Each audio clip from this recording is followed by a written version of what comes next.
지난해 당진경찰서에 신고된 데이트 폭력 건수가 200여 건에 달하는 것으로 집계됐습니다. 1년 사이 4배 가까이 증가한 것으로 체계적인 예방 대책이 필요하다는 목소리가 높아지고 있습니다. 충남도가 운영 효율성을 높이기 위해 산하 공공기관을 25곳에서 18곳으로 통폐합합니다. 각 기관들의 유사하거나 중복된 기능을 조정해 수준 높은 공공 서비스를 제공하겠다는 취지입니다. 올해부터 나이를 세는 방식과 식품 사용 표기법 등이 달라집니다. 새해를 맞아 새롭게 도입되는 주요 정책과 제도를 정리했습니다. 한파가 계속되면서 한랭 질환자 수가 늘고 있습니다. 환자 절반가량이 65세 이상 고령자로 나타났는데 어떻게 하면 예방할 수 있는지 자세히 전해드립니다.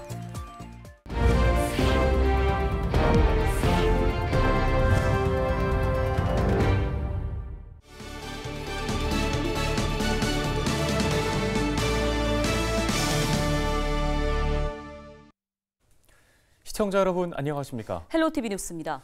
전국적으로 데이트 폭력 범죄가 증가하고 있습니다. 지난해 경찰에 접수된 신고 건수는 5만 건인데요. 전년 대비 27% 가까이 증가한 수치입니다. 네, 당진 지역에서도 지난해 데이트 폭력 건수가 4배 증가하면서 대책만에 대한 목소리가 높아지고 있습니다. 정호석 기자입니다. 지난해 11월 당진의 한 아파트 지하주차장에서 40대 남성이 이별을 통보한 여자친구 몸에 인화물질을 뿌리고 불을 붙이는 끔찍한 범행을 저질렀습니다. 전형적인 데이트 폭력으로 볼 수 있습니다. 데이트 폭력은 연인 사이에서 나타나는 폭력을 가리키며 폭행 등 물리적인 행위 외에도 언어 폭력 등 비물리적인 행위도 포함됩니다. 지난해 당진경찰서에 접수된 데이트 폭력 신고 건수는 200여 건. 2021년 54건에서 1년 사이 4배 가까이 증가한 겁니다. 뿐만 아니라 지난해 당진시 폭력예방상담소에서 진행한 데이트 폭력 피해 상담은 138건. 이 또한 4배 이상으로 대폭 늘어났습니다. 전문가들은 2년 전부터 접근 금지 등 데이트 폭력 처벌이 강화되면서 신고가 늘어난 것으로 보고 있습니다. 이와 함께 SNS를 활용한 디지털 폭력도 증가하고 있습니다. 하지만 피해자 상담 말곤 마땅한 대책이 없는 상황. 지역에서는 피해자 보호와 빠른 조사를 위해 신고 접수 시 경찰과 지자체가 협력할 수 있도록 조례를 개정해야 한다는 목소리가 높아지고 있습니다.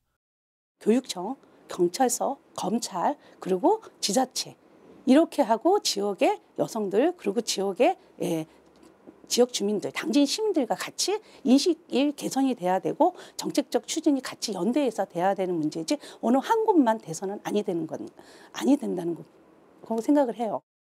당진시 역시 조례 개정 검토에 나선 가운데 장애인과 외국인 등 성교육 소외계층을 대상으로 성폭력 예방 교육을 확대할 계획입니다. 스마트폰 사용이 많은 아동 청소년에겐 디지털 성범죄 교육을 진행하는 등 성폭력 예방 정책을 강화할 방침입니다. 이와 함께 피해자 지원과 범죄 예방을 위한 시설물 설치도 추진하고 있습니다. 폭력 피해자에 대한 주거 지원 서비스를 제공하고 있고요. 안심 귀갓글 조성을 위해서 로고젝터, 도로 표지병, 태양광 벽부 등 CCTV를 설치하고 있습니다. 가벼운 다툼으로 여겨 신고를 꺼리지만 살인과 성범죄 등 강력범죄로 이어질 가능성이 높은 데이트 폭력. 재범률은 70%에 달하는 것으로 나타났습니다. 헬로티비 뉴스 정호석입니다. 다음 소식입니다. 충남도가 운영 효율성을 높이기 위해 산하 공공기관을 기존 25곳에서 18곳으로 통폐합합니다. 도는 4일 기자회견을 열고 이 같은 내용이 담긴 공공기관 경영 효율화 추진 계획을 발표했는데요.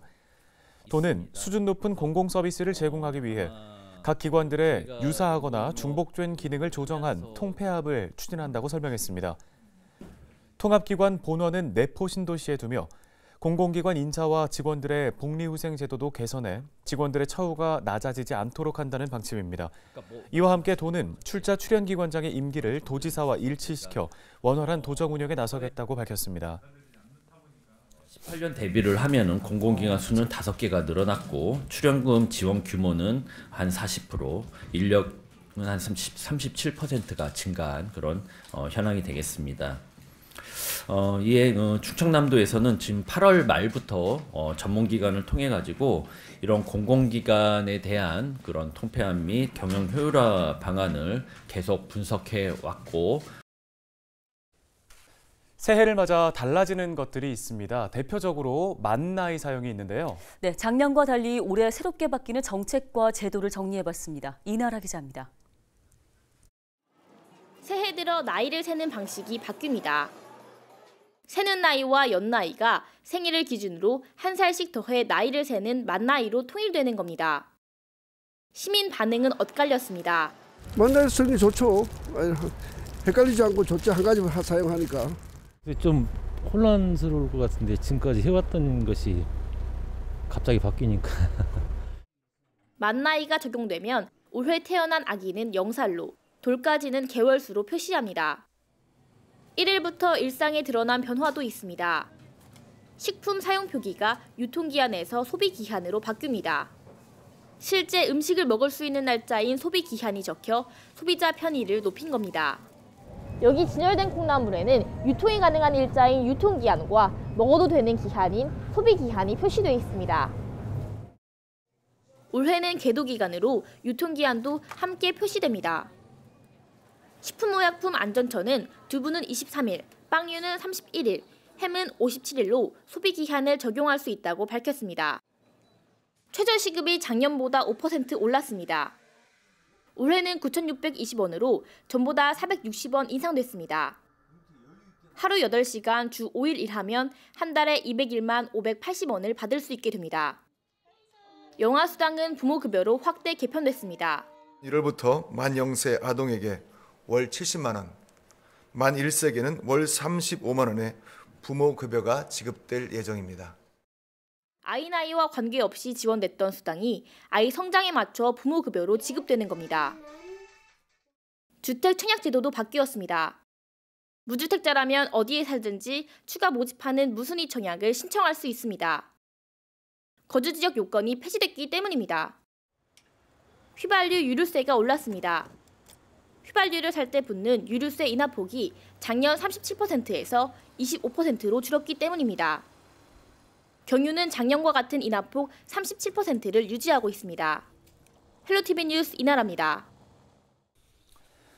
다음 소식입니다. 한파가 계속 이어지면서 한랭 질환자 수도 늘고 있습니다. 저체온증과 동상은 물론이고 빙판길 낙상 사고도 이어지고 있습니다. 김소영 기자입니다. 추운 날씨가 계속되면서 저체온증, 동상 등의 증상을 보이는 한랭 질환자가 증가하고 있습니다. 한랭 질환이란 추위가 직접 원인이 되어 인체에 피해를 입힐 수 있는 질환인데 대표적으로 저체온증과 동상 등이 있습니다. 첫 번째는 이제 몸의 말초 조직들이 차가운 공기를 맞으면서 손상이 오는, 우리가 일반적으로 동상이라고 표현하는 그런 것을 한 가지 분류를 할 수가 있겠고요. 또 한 가지는 이제 몸 전체적인 체온이 떨어져서 의식이 떨어진다든지 하는 이제 심하면 심정지가 발생할 수 있는 그런 저체온증을 이제 한랭 질환으로 분류를 할 수가 있겠습니다. 질병관리청은 지난달 14일까지 한랭 질환자 수가 전년 같은 기간에 비해 60% 늘었고 특히 추정 사망자는 같은 기간 전년 0명에서 올해 4명으로 크게 증가했다고 발표했습니다. 신고 환자 중 절반가량은 65세 이상 고령자였고 저체온증이 83%로 대부분을 차지한 것으로 나타났습니다. 특히 고령층의 경우 갑작스러운 한파 시에는 신체 적응력이 떨어지면서 한랭 질환에 취약할 수 있어 대비가 필요합니다. 요즘 같은 날씨에는 실외 활동을 자제하고 활동을 할 경우에는 모자, 목도리, 장갑 등을 미리 준비하셔야 합니다. 옷은 내복이나 얇은 옷을 겹쳐 입는 것이 좋습니다. 알코올과 카페인이 들어간 음료는 가급적 삼가해야 합니다. 길에서 음주를 하시거나 기력이 없으신 분들이 많이 쓰러져 계신 상태에서 출동이 많이 걸리고 있습니다. 그리고 노인분들께서 빙판길을 가시다가 넘어지시는 경우에 팔과 다리가 골절상을 입는 경우가 많습니다. 카페인이 들어있거나 알코올이 들어있는 음료를 마셨을 때는 사람이 느끼기에는 일시적으로 체온이 오르는 효과를 보지만 실질적으로는 체온이 몸 밖으로 발산되기 때문에 체온을 오히려 떨어뜨리는 효과를 냅니다. 무엇보다 외출할 때는 날씨 정보, 체감 온도 등을 확인하고 추운 날씨에는 야외 활동을 줄이는 것이 좋습니다. 헬로티비 뉴스 김소영입니다.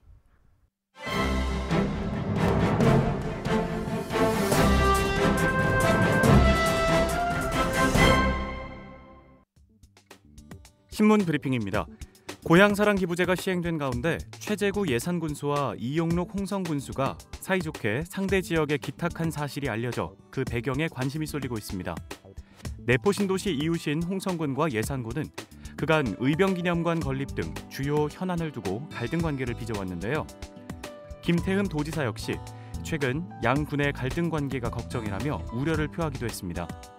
이런 가운데 지난 2일 최 군수는 홍성군에, 이 군수는 예산군에 기부금으로 10만 원을 내놨는데요. 최 군수와 이 군수는 최근 상대 지역에 기부하자는 점에 공감대를 형성했다고 합니다.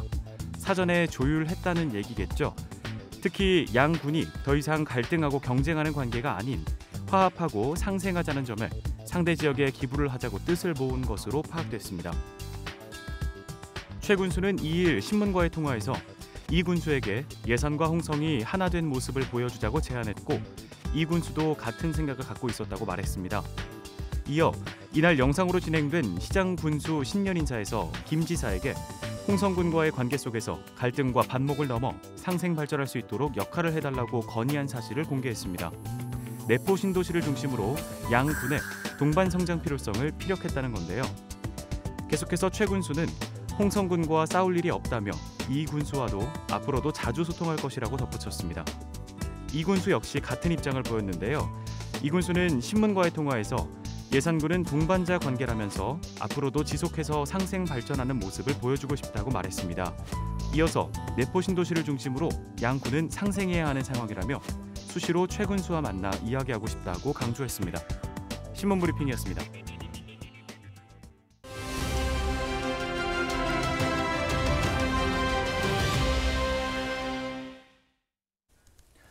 다음 소식입니다. 당진시가 농식품 바우처 시범사업 공모에 3년 연속 선정돼 7억 원이 넘는 국비를 확보했습니다. 네, 당진시 농식품 유통과의 송수연 주무관 전화 연결돼 있습니다. 안녕하십니까? 안녕하세요. 당진시 농식품 유통과 송수연입니다. 예, 주무관님 먼저 이 농식품 바우처 시범사업 이게 어떤 사업입니까? 네. 농식품 바우처 시범 사업은 취약계층 먹거리 보장과 지역 농산물 소비 촉진을 위해 추진하는 사업인데요. 중위소득 50% 이하 가구를 대상으로 과일, 채소 등 국내 신선 농산물을 구입할 수 있는 전자카드를 제공하는 사업입니다. 올해 전국에서 18개 지자체가 시범사업 공모에 선정됐고 당진시는 3년 연속 선정되면서 국비 7억 5,700만 원을 확보하게 되었습니다. 올해는 3월부터 11월까지 9개월간 사업이 진행될 예정입니다. 네, 이제 올해 3년 연속으로 공모 사업에 선정됐다고 소개를 해주셨는데요. 어떤 지원들이 포함되어 있습니까? 네, 바우처 금액은 1인 가구 월 4만 원, 2인 가구 5만 7천 원, 3인 가구 6만 9천 원, 4인 가구 8만 원 등 가구원 수에 따라 차등 지급됩니다. 지급된 바우처 카드는 지역 내 농협 하나로마트와 로컬푸드 직매장 등에서 사용할 수 있습니다. 네, 이번 시범사업 추진으로 어떤 성과들이 있었는지도 궁금한데요. 네, 2021년에는 3,100여 가구, 2022년에는 3,400여 가구가 농식품 바우처 카드를 발급받아 사용했습니다. 고금리 고물가 시대에 취약계층의 식생활은 더욱 어려워지고 있는데요. 농식품 바우처 시범 사업이 이분들의 식생활을 개선하고 지역 농산물 소비 촉진을 통한 지역 경제 활성화에도 기여할 것으로 기대됩니다. 네, 알겠습니다. 말씀 여기까지 듣겠습니다. 당진시 농식품 유통과 송수연 주무관이었습니다.